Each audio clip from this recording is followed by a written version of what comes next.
Hello Taurus, it's May 2014, Dadichi here from astrology.com.au. And you know, the concept of service, serving other people, is a very important concept for you, given that recently the karmic North Node has moved into the 6th sector of your horoscope. This area is very much tied up with health, your working environment, but this concept of service is often overlooked by astrologers and people who want to find out what's happening in this area of the zodiac. The service has a lot to do with effacing ourselves, letting go of the things that we want in favour of how we can help others. And at first that seems to defeat the purpose of our ambitions. You know, usually we work towards our own ends, our own ambitions, our own desires. And it's hard for us to grasp that, you know, letting go of that, even just for a while, to help other people, to serve them, to ensure that they're successful, is actually the best way we can ensure that we are successful. That is really a very intrinsic part of the karmic process. It is part of the philosophy of karma. And whilst this North karmic node is moving through the 6th sector of your horoscope, the opposite point, the past karmic node, is moving through your 12th sector. These sectors are naturally ruled by the signs of Virgo and Pisces. Virgo is the sign that relates to service, stands in the background there assisting others to achieve what they want, whereas Pisces is the sign of selflessness. It's the 12th sign of the zodiac. And through this selfless activity, this theme that I see for you, not just now in May, but a continuing theme over the next 18 months, this is really what's going to elevate you to a whole new sense of self. The way you work, for example, you know, what sort of attitude you take to your work is going to be of primary importance to you at this time. Incidentally, your health is regulated by this part of the horoscope. Take, for example, the transit of Venus in the 12th house and Mars in the 6th house.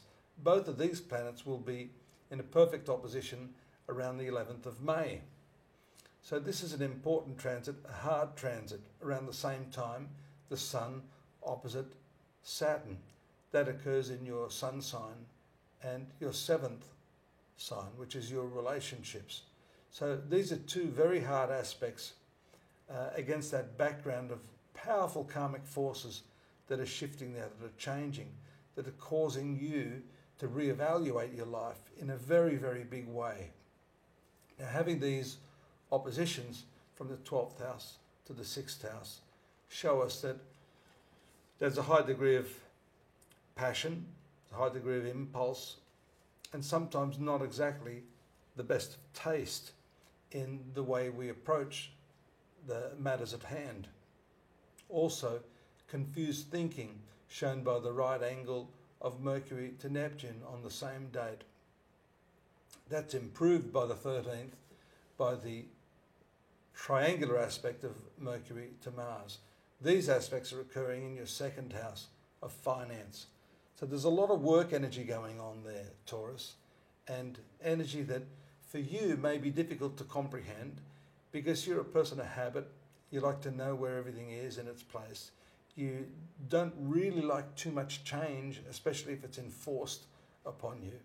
Yet these transits, as I see them, can do exactly that. They can really shove you out of your comfort zone and cause you to react. That could be the Venus and Mars transit we see around the 11th. And things can happen rather suddenly to you, as shown by the conjunction of Venus and Uranus in the 12th house. So this is also an energy that doesn't sit comfortably with you, particularly when we look at Venus being your ruling planet, moving into that transit. So as you can see, this is a period of change. It's change that can be enforced upon you or can happen suddenly when you least expect it. But this is precisely what the karmic forces do to us.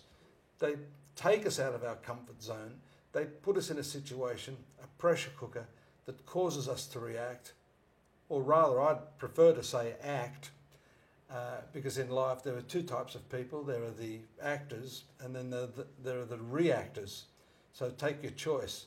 I think it's far superior in terms of living life in an artful way to be an actor rather than a reactor. Wouldn't you agree? So that's what you're confronted with during this month. There's tremendous responsibility after the 21st too.